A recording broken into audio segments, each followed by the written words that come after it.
Assalamu alaikum dear students, here is Kumail Haider and welcome to the octahedron chemistry classes। आज का हमारा lecture है बेटा solubility and solubility curve. ये जो टॉपिक है बेटा ये इम्पोर्टेंट टॉपिक है लॉन्ग क्वेश्चन के हवाले से, one of the most important topic. ठीक है, सॉल्युबिलिटी एंड सॉल्युबिलिटी कर्व। तो सबसे पहले हम देखते हैं बेटा what is solubility. Solubility is basically क्या है बेटा, वो अमाउंट ऑफ सल्यूट है जो 100 ग्राम ऑफ सॉल्वेंट के अंदर एट अ गिवन टेम्परेचर क्या हो, डिसॉल्व हो। उस अमाउंट ऑफ सल्यूट को क्या कहते हैं, सॉल्युबिलिटी कहते हैं। The amount of solute,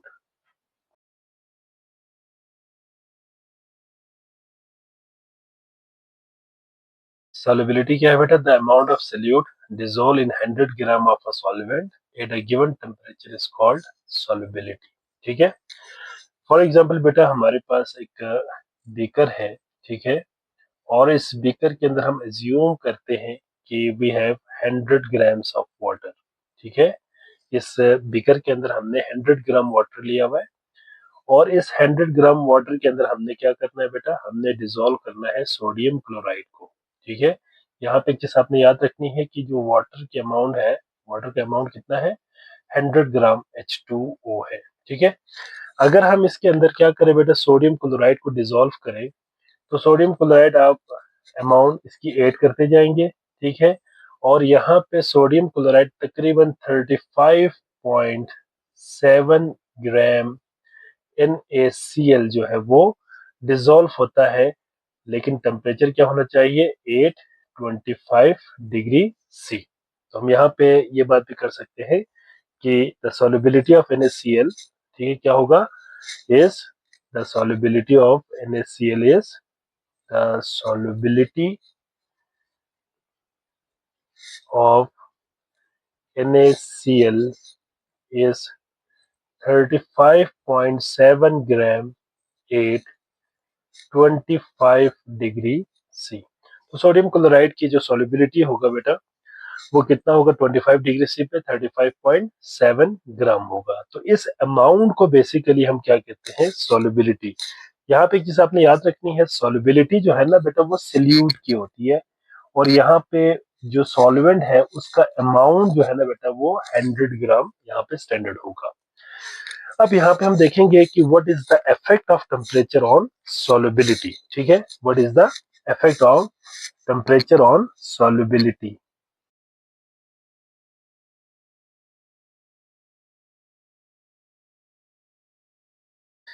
effect of temperature on solubility को एक्सप्लेन करने के लिए हम सॉल्युबिलिटी कर्व का इस्तेमाल करेंगे।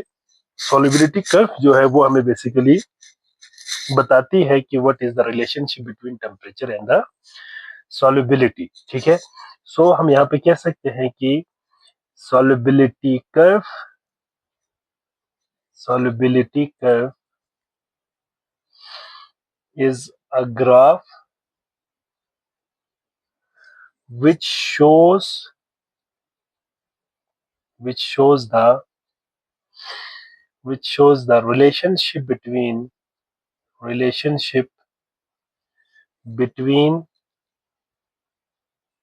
solubility of a solute solubility of solute and temperature। Temperature के साथ रिलेशनशिप शो करेगा सॉल्युबिलिटी ऑफ सल्यूट का। ठीक है, अब यहाँ पे एक चीज आपने याद रखनी है कि द temperature affect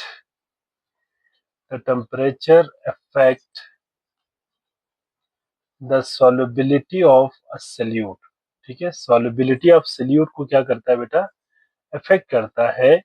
लेकिन यहाँ पे एक चीज आपने याद रखनी है कि ये टेम्परेचर के बढ़ाने से हमेशा सॉल्युबिलिटी इंक्रीज नहीं होता। टेम्परेचर के बढ़ाने से सॉल्युबिलिटी इंक्रीज भी होता है, टेम्परेचर के बढ़ाने से सॉल्युबिलिटी डिक्रीज भी होता है, और इवन टेम्परेचर का चेंज करने से सॉल्युबिलिटी के ऊपर कोई इफेक्ट नहीं भी होता।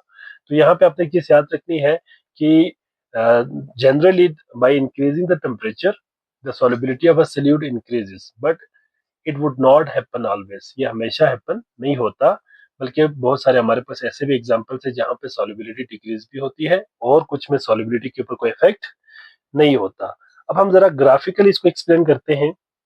एक सॉल्युबिलिटी कर्व हम यहाँ पे बनाते हैं, ठीक है। सॉल्युबिलिटी कर्व यहाँ पे हम बनाएंगे, एक ग्राफ की मदद से हम इसको अंडरस्टैंड करेंगे कि किस तरह से सॉल्युबिलिटी के ऊपर इफेक्ट होता है, ठीक है। टेम्परेचर का चेंज करने से सॉल्यूट की सॉल्युबिलिटी के ऊपर क्या इफेक्ट होता है, इसको हम एक ग्राफ की मदद से यहाँ पे डिस्कस करेंगे, ठीक है। So as we know that graph के अंदर हमारे पास दो एक्सेस होंगे बेटा, एक होगा हमारे पास वाई एक्सेस और दूसरा होगा एक्स एक्सेस, ठीक है। यहाँ पे आप याद रखिएगा, वाई एक्सिस के ऊपर हम सॉल्युबिलिटी को लेंगे और एक्स एक्सिस के ऊपर हम टेम्परेचर को लेंगे, ठीक है। एक्स एक्सिस के ऊपर टेम्परेचर यहाँ पे एक्स एक्सिस के ऊपर टेम्परेचर को लेंगे और वाई एक्सिस के ऊपर सॉल्युबिलिटी को लेंगे, ठीक है। यहाँ पे एक जनरल सी ग्राफ हम बनाएंगे।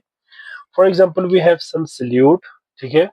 अगर हमारे पास कुछ सल्यूट है, जैसे कि सल्यूट में अगर हम यहाँ पे लिखे, फॉर एग्जाम्पल जो आपके बुक के अंदर भी लिखी हुई है बातें, for example we have KNO3, ठीक है, we have KCl, we have NaCl, Li2SO4, ठीक है। इसी तरह से for example we have cerium sulphate, cerium sulphate, ठीक है। फॉर एग्जाम्पल ये कुछ हमारे पास सल्यूट है।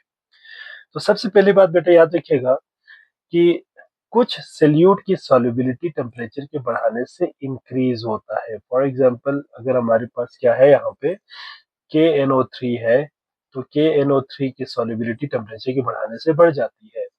इसी तरह से पोटेशियम क्लोराइड की भी सॉल्युबिलिटी टेम्परेचर के बढ़ाने से इंक्रीज होता है, ये बात आपने याद रखनी है, ठीक है। इसी तरह से सोडियम क्लोराइड की सॉल्युबिलिटी के ऊपर कोई इफेक्ट नहीं होता by changing the temperature. For example ये हमारे पास NaCl है, ठीक है। इसी तरह से ये जो लिथियम सल्फेट है और सीरियम सल्फेट है, इनकी सॉल्युबिलिटी टेम्परेचर के बढ़ाने से कम हो जाती है, यहाँ पे डिक्रीज हो जाती है, ठीक है। For example cerium sulphate. इसी तरह से लिथियम सल्फेट की भी सॉल्युबिलिटी टेम्परेचर के कम बढ़ाने से सॉल्युबिलिटी कम हो जाती है, यहाँ पे लिथियम Li2SO4। तो यहाँ पे एक चीज आपको समझ आ रही होगी कि कुछ की सॉल्युबिलिटी जो है टेम्परेचर के बढ़ाने से बढ़ रहा है, टेम्परेचर के कम करने से कम हो रहा है, ठीक है।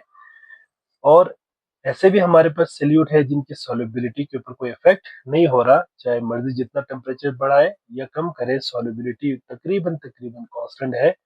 बहुत ही स्मॉल आप यू कैन से चेंज कह सकते हैं, अदरवाइज यहाँ पे तकरीबन कांस्टेंट है। तो सवाल ये पैदा होता है कि what is the reason behind this, ठीक है।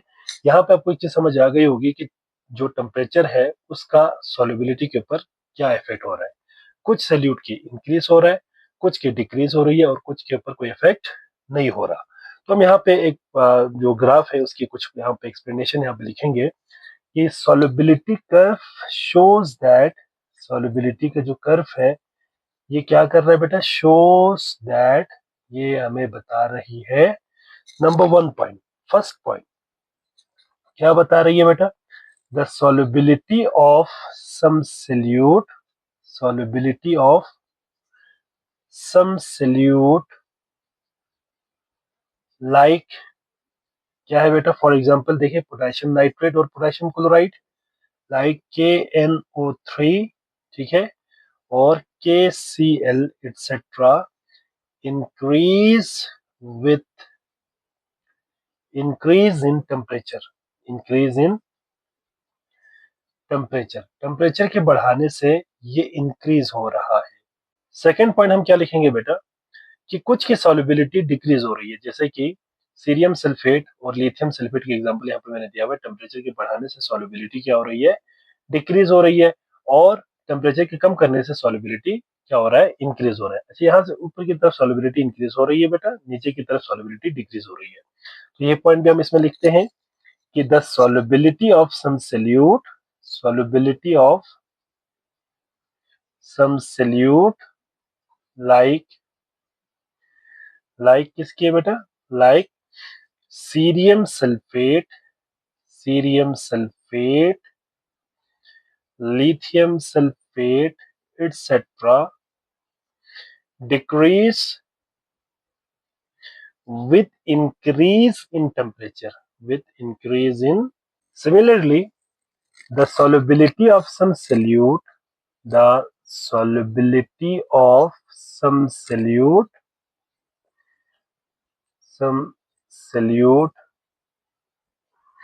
does not change. ये कोई चेंज नहीं हो रहा बेटा. By changing the temperature. ठीक है. अब आपके पास यहाँ पे चेंजिंग द टेम्परेचर के हिसाब से सॉलिबिलिटी के ऊपर कोई इफेक्ट नहीं हो रहा. ठीक है. इसकी एग्जांपल है बेटा जैसे जैसे कि हमारे पास sodium chloride, for example NaCl. ठीक है. अब आप देखिए NaCl की सॉलिबिलिटी टेम्परेचर के बढ़ाने से या टेम्परेचर के कम करने से कोई इफेक्ट नहीं हो रहा. अब सवाल ये पैदा होता है कि भाई इसके पीछे रीजन क्या है, what is the reason behind this. ठीक है.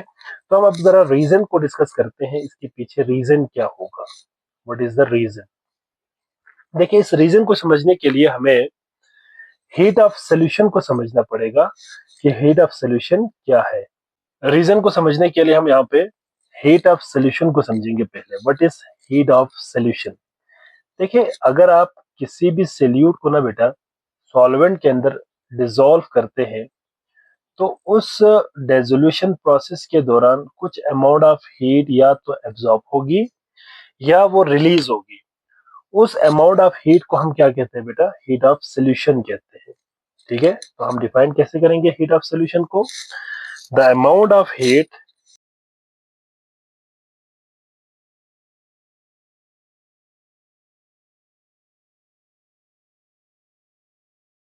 the amount of heat released or absorbed when a solute is dissolved in solvent, या इसी को डेसोल्यूशन प्रोसेस कहते हैं, उसको हम क्या कहते हैं बेटा, हीट ऑफ सोल्यूशन कहते हैं. अब ये जो हीट ऑफ सोल्यूशन है ना बेटा, ये दो तरह के हो सकता है. ठीक है. एक जिसमें रिलीज हो और दूसरा जिसमें एब्जॉर्ब हो. ठीक है. इसी को हम यहाँ पे अलग अलग पढ़ेंगे. लेकिन यहाँ पे एक चीज और आपने याद रखनी है.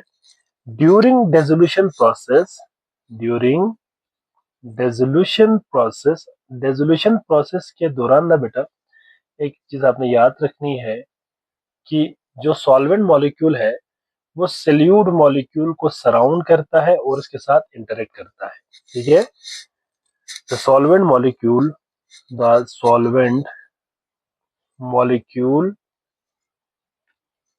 Surround and interact the solute. ठीक है. सोल्यूट को क्या करता है, इंटरेक्ट करता है और साथ में इसको सराउंड करता है. ठीक है. For example we have NaCl. अगर हमारे पास क्या हो, NaCl हो सॉलिड फॉर्म में, अगर आप इसको वाटर के अंदर डिसॉल्व करें ना बेटा तो you will get Na positive aqueous. यहाँ पे एक्वस होंगे प्लस क्लोराइड नेगेटिव एक्वस. इस इक्वेशन का मतलब क्या है, मतलब यहाँ पे एक्वस लिखने का मतलब ये है कि जो हमारा सोडियम आयन है ना बेटा, सोडियम आयन Na पॉजिटिव. ठीक है. इसको सराउंड करता है वाटर मॉलिक्यूल का ऑक्सीजन. ठीक है. आपको पता है कि वाटर एक पोलर मॉलिक्यूल है. ठीक है.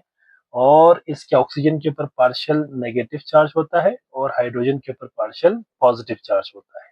ये देखिए यहाँ पे ये वाटर मॉलिक्यूल है और दिस वाटर मॉलिक्यूल सराउंड करेंगे किसको बेटा, सोल्यूट के मॉलिक्यूल को या आयंस को, जो भी है. अब यहाँ पे हमारे पास जो ऑक्सीजन है पार्शियल नेगेटिव चार्ज होगा, पार्शियल नेगेटिव चार्ज. एंड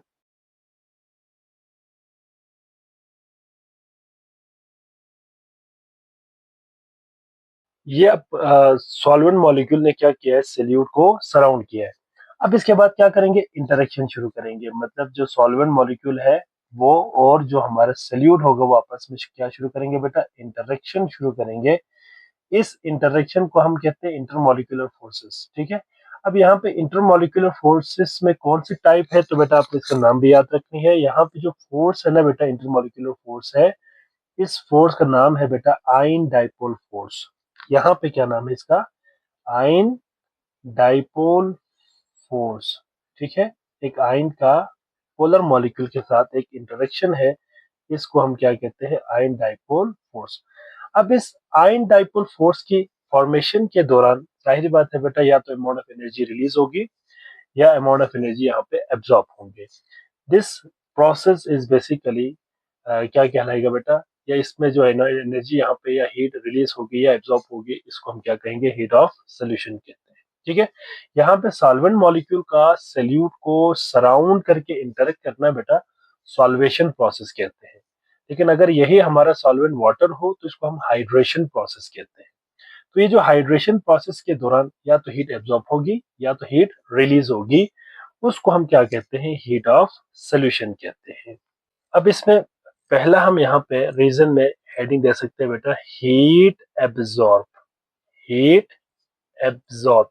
अच्छा, इस हीट एब्जॉर्ब को ना बेटा हम यहाँ पे क्या कह सकते हैं बेटा, इसका दूसरा नाम endothermic, endothermic heat of solution, heat of solution कहते हैं। ठीक है, एंडोथर्मिक हीट ऑफ सोल्यूशन का मतलब क्या है, हीट एब्जॉर्ब होंगे। तो हम यहाँ पे कह सकते हैं जिनकी सॉल्युबिलिटी जो है टेम्परेचर के बढ़ाने से क्या हो रहा है बेटा, इंक्रीज हो रही है, उसके पीछे बेसिकली क्या है, उन सोल्यूट की जो हीट ऑफ सोल्यूशन है वो क्या है, एंडोथर्मिक, मतलब वो हीट को एब्जॉर्ब करता है ड्यूरिंग डिसोल्यूशन। अब जब हीट को एब्जॉर्ब करेंगे और आप मजीद टेम्परेचर बढ़ाएंगे तो ये फेवर करेगा किसको बेटा, डिसोल्यूशन प्रोसेस को या सॉल्युबिलिटी को इंक्रीज करने में वो एनर्जी यूज हो जाएगी, उसको फेवर करेगा। As a result solubility increase होगा। अब इस सॉल्युबिलिटी कर्व के अंदर आप देखें तो पोटेशियम नाइट्रेट और पोटेशियम क्लोराइड की जो हीट ऑफ सोल्यूशन है वो क्या है, एंडोथर्मिक है, मतलब यहाँ पे एनर्जी एब्जॉर्ब होती है, इसलिए टेम्परेचर के बढ़ाने से सॉल्युबिलिटी क्या हो रही है, इंक्रीज हो रही है। तो यहाँ पे हम इसी पॉइंट को लिखते हैं कि the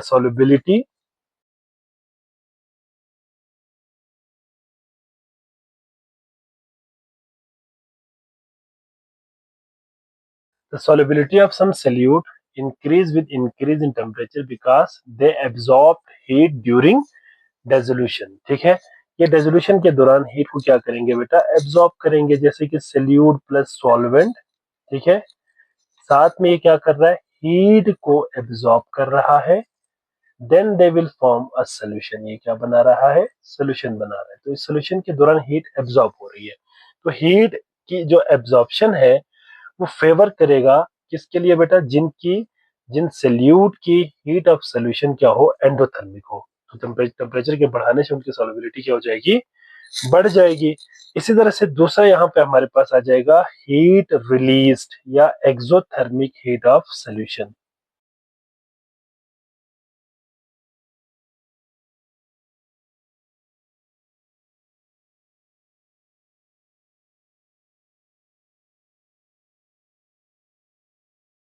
इसकी सॉल्युबिलिटी जो है टेम्परेचर के बढ़ाने से क्या होंगे बेटा, टेम्परेचर के बढ़ाने से उनकी सॉल्युबिलिटी क्या हो जाएगी, डिक्रीज हो जाएगी। ठीक है, अब ये डिक्रीज क्यों होगी बेटा, क्योंकि इनकी हीट ऑफ सोल्यूशन क्या होती है, एक्सोथर्मिक होती है। जैसे कि हम यहाँ पे अगर लिखे तो सोल्यूट प्लस सॉल्वेंट, ठीक है, जब ये सोल्यूशन बनाएंगे तो इसके साथ क्या करेंगे बेटा, ये अपने साथ हीट को रिलीज करेंगे, इसलिए इनकी सॉल्युबिलिटी जो है वो डिक्रीज होती है बाय इंक्रीजिंग द टेम्परेचर। ठीक है, इसके बाद लास्ट हमारे पास आ जाएगा बेटा, that is known as no change in heat, no change in heat. कुछ की सॉल्युबिलिटी के ऊपर कोई इफेक्ट नहीं होगा बेटा, कुछ सोल्यूट की सॉल्युबिलिटी के ऊपर कोई इफेक्ट नहीं होगा टेम्परेचर के चेंज करने से, चाहे बढ़ाए या चाहे कम करे, इनके सॉल्युबिलिटी के ऊपर कोई इफेक्ट नहीं होता, क्योंकि इनके कोई हीट ऑफ सोल्यूशन में चेंज नहीं आती। ठीक है, तो हम यहाँ पे कह सकते हैं कि द सॉल्युबिलिटी ऑफ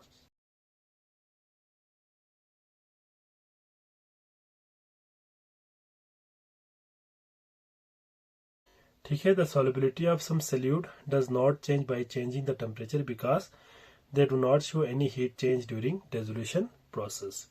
तो ये था बेटा आज का हमारा लेक्चर।